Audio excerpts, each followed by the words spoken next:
Has it been only 2 years since Meghan Markle, radiant in custom claret colour for Givenchy, glided down the aisle, past her mother and the entirety of Britain's royal family, and into her future at Prince Harry's side? Of course, if it feels to us like an inordinate amount of change has occurred for these two, think of how it must feel for Harry and Meghan, the ones who actually gave up one life to pursue another. Not a lifestyle, per se, because no matter what becoming financially independent means for them, money is not an issue for Queen Elizabeth II's grandson, the son and brother of future kings, and his wife, the couple formerly known as the Duke and Duchess of Sussex. But in a stunning turn of events this year, a twist no one would have predicted amid the swell of 2018-era excitement over how much Meghan joining the royal family meant for the monarchy, they stepped down as senior royals. And, today, they're celebrating their second wedding anniversary in Los Angeles, where it all started for Meghan, but thousands of miles away from where Harry ever pictured himself living, even if he had done his own thing sooner. Harry has told friends he is really missing the army as well as his military appointments. He misses the camaraderie of being in the forces, a royal insider told The Telegraph in April. He has been telling friends that he still can't believe this has happened. He can't believe his life has been turned upside down. Don't get him wrong, life has been great with Meghan, the source continued. But I don't think he foresaw things turning out quite as they did. Of course he doesn't blame Meghan. There is just a sense that he might have been better protected if he was still in the army. I don't know how his career is going to map out, but yes, I've been in touch, though I think he's finding life a bit challenging just now. Primatologist Jane Goodall, a friend of the couple who spoke with the royal last year for the September issue of British Vogue, guest edited by Meghan, told Radio Times in April. In hindsight, you can see the defection train leaving the station even before Harry and Meghan said their I-DOS on May 19, 2018, at St. George's Chapel on the grounds of Windsor Castle, a trail of breadcrumbs from A to B, reminiscent of the clues that a celebrity couple not built to last might scatter during their pre-split life together, to be gathered after the fact. Only in this case, the relationship was between the couple and the crown. I think I can very safely say, as naive as it sounds now, having gone through this learning curve in the past year and a half, I did not have any understanding of just what it would be like, Meghan acknowledged to the BBC when she and Harry sat down for an interview after announcing their engagement in November 2017. I don't think either of us did, that we both said that, even though we knew that it would be. No, Harry added, I tried to warn you as much as possible, but I think both of us were totally surprised by the reaction after the first 5-6 months where we had to ourselves of what actually happened from then. So I think you can have as many conversations as you want and try and prepare as much as possible. But we were totally unprepared for what happened after that. Such as a Daily Mail headline touting Harry's LA-born girlfriend as being, almost, straight out to Compton, atop an article that for no good reason includes a primer on gang activity in the area. Meghan admitted that the myriad untruths and the tone of some of the coverage about her and their relationship had been disheartening. She continued, you know, it's a shame that that is the climate in this world to focus that much on that, or that would be discriminatory in that sense. But I think, you know, at the end of the day I'm really just proud of who I am and where I come from, and we have never put any focus on that. We've just focused on who we are as a couple. And so when you take all those extra layers away and all of that noise, I think it makes it really easy to just enjoy being together and tune all the rest of that out. Maybe when you've got a wedding to plan. The negativity abated long enough to allow Harry and Meghan to get married in relative peace. Well, if you ignored the daily stories about Meghan's father, her stepsister's palpable resentment toward her and whoever else was trying to get in on the Meghan exposé business. Front pages and TV news around the globe heralding the union with utmost excitement, sentiment and overarching respect for the history-making importance of the day. Not to mention, swoon, her dress. George and Amal. Oprah. Serena. What a day it was for fashion, celebrity and the melding of cultures, biracial, progressive American with ye olde English folks. It was obvious the significance of this occasion was more than any other. It would be a very personal ceremony with so many choices that would reflect both the bride and groom's heritage and their unique way of being incredibly inclusive, genuine and generous. Claire Wright Keller, who quietly worked on Meghan's dress for months, described her feelings leading up to the big day in a post on Instagram last month. There was a honeymoon period, but the train soon started to pick up steam. Happiness reigned again that October when it was announced that Meghan and Harry's first child was on the way, Meghan's apparent but unconfirmed at the time baby bump having factored prominently into coverage of Princess Eugenie's wedding. Still, she was picked on for touching her stomach too much, ostentatious bump cradling. Her critics cried, for flying to New York for a lavish baby shower her friends threw for her. What is a baby shower? You can picture the Dowager Countess asking, and for not playing ball with the Royal Baby Birth Planning Committee, aka the folks who like to camp outside the hospital for 2 weeks to await the first pangs of labor. Meanwhile, rumors of tension between Meghan and Kate Middleton surfaced because they hadn't become BFFs, and those snowballed into reports of a rift between Harry and Prince William, the latter of whom supposedly didn't give his baby brother the resounding thumbs up Harry wanted when he first brought Meghan into the fold. And though it really wasn't all that strange, considering there was no reason for Harry to be a supporting act in the Kate and William show any longer, Harry and Meghan's decision to move out of Kensington Palace and resettle at Frogmore Cottage in Windsor 45 minutes away, as well as split households and start their own foundation, did nothing to dispel the laments that the once inseparable, not true, brothers were on the outs. At least the birth of Archie Harrison Mountbatten Windsor on April 12, 2019, was an unequivocally joyous event, made all the more squeal-inducing when it turned out that Master Archie was the spitting image of his own father as a baby. But the relatively private christening they had for Archie in July, combined with their decision to withhold the identity of his godparents, since revealed, sent their critics into a tit-for-tat snit they never recovered from. The tat being the photos and access they expected in exchange for the public allowing this expensive experiment known as the royal family to continue to exist in their midst. You want us taxpayers to foot the bill for your $3 million home renovation and yet you won't even tell us who your kids' godparents are? That sort of thing. A trip to Elton John's home in the south of France was looked at as a lavish, entitled expenditure, and even when John insisted that it was all his treat, including their private jet travel, he then was blasted for invoking his friend Princess Diana's name as he explained how unfairly he felt the couple were being treated. In fact, the Diana references piled up, with George Clooney commenting that the hounding of Meghan was inching dangerously close to what the Princess of Wales went through, and Sarah Ferguson, Duchess of York, embarking on an anti-bullying campaign, thoughts of the pitting of her and Diana against each other decades ago fresh in her mind.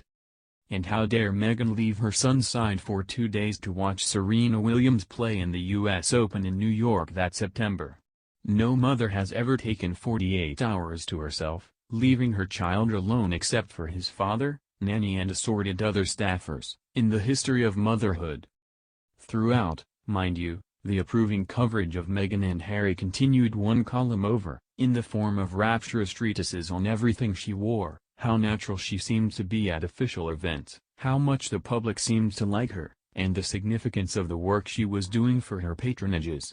She and Harry continued on with their seemingly fabulous lives, which included attending the London premiere of The Lion King and meeting Beyoncé, being gifted personalized onesies for Archie from the New York Yankees and Boston Red Sox when the teams came to town, and having Hillary Clinton out to the house.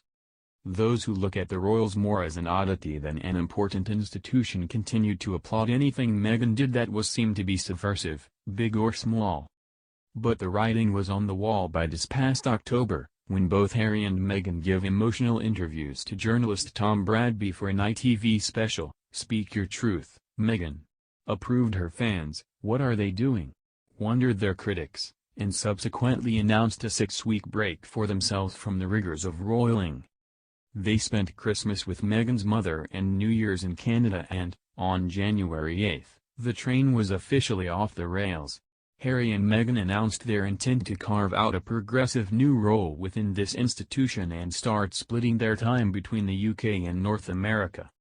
Amid the outcomes of the myriad negotiations with the Queen, Prince Charles and Prince William that took place in the interim, Harry and Meghan agreed to personally replenish the government's coffer with $3 million previously paid by public funds for the Frogmore renovation, and they also donated the proceeds from televising their wedding to charity. While they retained their dukedom and his and Her Royal Highness titles, and Harry is still a major in the British Army, they've agreed not to use them for business or philanthropic endeavours moving forward. Over the last month and a half, the Duke and Duchess have remained actively involved in this process, which has understandably been saddening for the Duke and Duchess and their loyal staff, given the closeness of their Royal Highnesses and their dedicated team, a spokesperson for the couple said in February. The royal family respect and understand the wish of the Duke and Duchess of Sussex to live a more independent life as a family, by removing the supposed public interest justification for media intrusion into their lives, the statement continued. They remain a valued part of Her Majesty's family. March 31 marked the official expiration date of their abbreviated life as senior royals, though by then, they were officially hunkered down in LA, practicing physical distancing and moving on with their lives via Zoom chats and FaceTime due to the COVID-19 pandemic and stay-at-home urgings of city and state officials. Leading up to their exit date, jauntily called #Megxit when the news first broke, they vacated the Sussex Royal social media accounts and announced their new organization, Arch-UL, named for their son and the Greek arch, meaning first cause. Multiple reports have pinpointed their current location as a 22-acre Beverly Hills estate owned by Tyler Perry, who is a close friend of their wedding guest Oprah Winfrey, but a source tells E! News that Harry and Meghan are looking to plant their own real estate roots in town. The insider guessed that whichever real estate agent who's lucky enough to get them as clients will need to enter into a confidentiality agreement, but the source was told that they're looking in the $10 million $20 million range, likely in a gated community because privacy and security are paramount.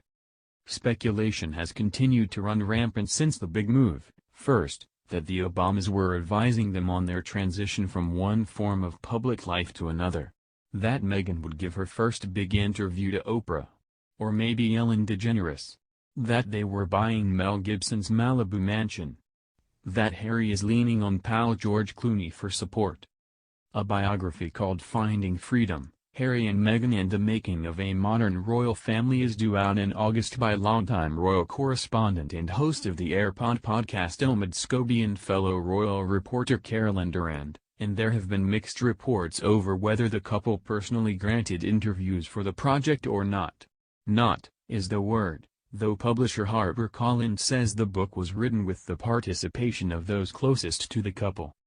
Though Harry has acknowledged that they're mostly just sheltering in place like everybody else, he and Meghan did head out, with gloves and face coverings, during Easter weekend to deliver meals, for the West Hollywood-based charity Project Angel Food, to people whose medical conditions make it unsafe for them to leave their homes to shop for groceries.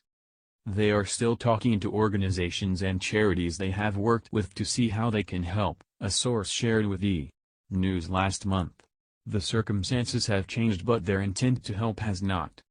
Also in April Harry announced his new mental health awareness initiative Head Fit for Life, and last week he and Meghan joined a video conference with the crisis text line team, to thank staff for their important work and offer words of encouragement. They both regularly have online meetings and calls with the various organizations they work with, and Harry recorded a special message that was played last weekend during a rebroadcast of the 2019 Onside Youth Zones Awards. This too shall pass, he reassured his audience. And before you know it, you will be back together again, probably in a youth zone, you know, running around, having the best time ever.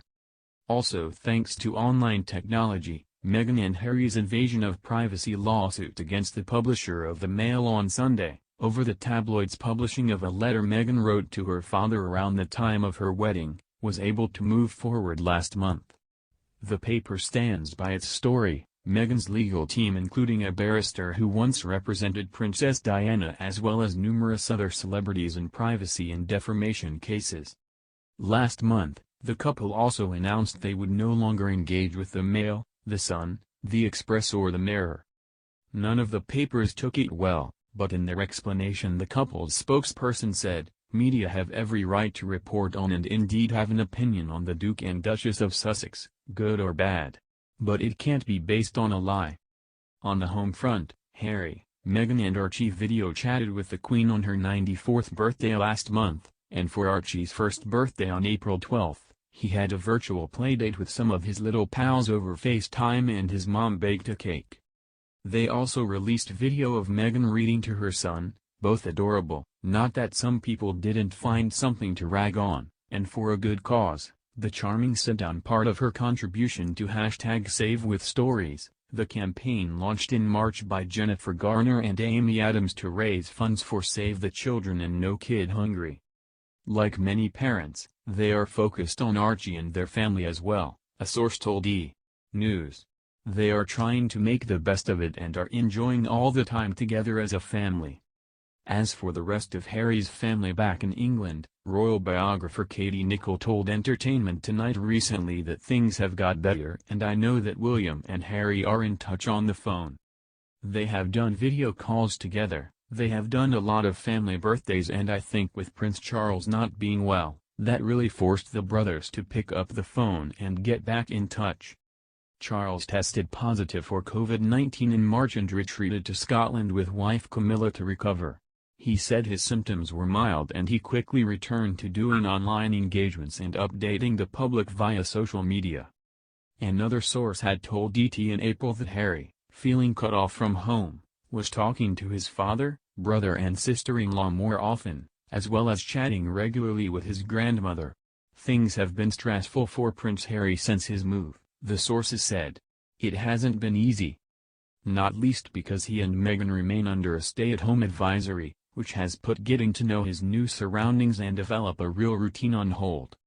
However, Nicholl added last week, she had also been told that the couple feel a great sense of freedom and they're really enjoying their new lives and things a bit more on their terms. For Meghan and Harry, this will be the way of the future, she noted. They will not be jumping on a plane all the time to come to Britain. COVID has given them the opportunity to road test a way of working. These conference calls are a way for them to communicate and touch base with people back at home. I think COVID-19 has fast-tracked what was always going to be a future way of working for them, being so far away from many of their charities.